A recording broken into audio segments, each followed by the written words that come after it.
We're lucky to have a boat so that we can go out freediving. It's a lot more calmer.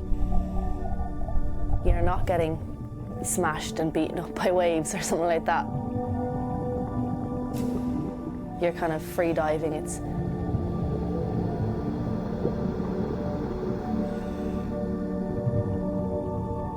quite peaceful and calm. It's lovely.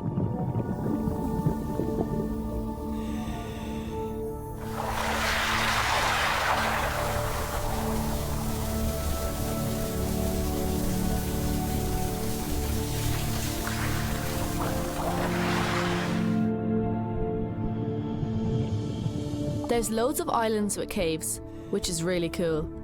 Clear water, seals, fish, and lots of wildlife.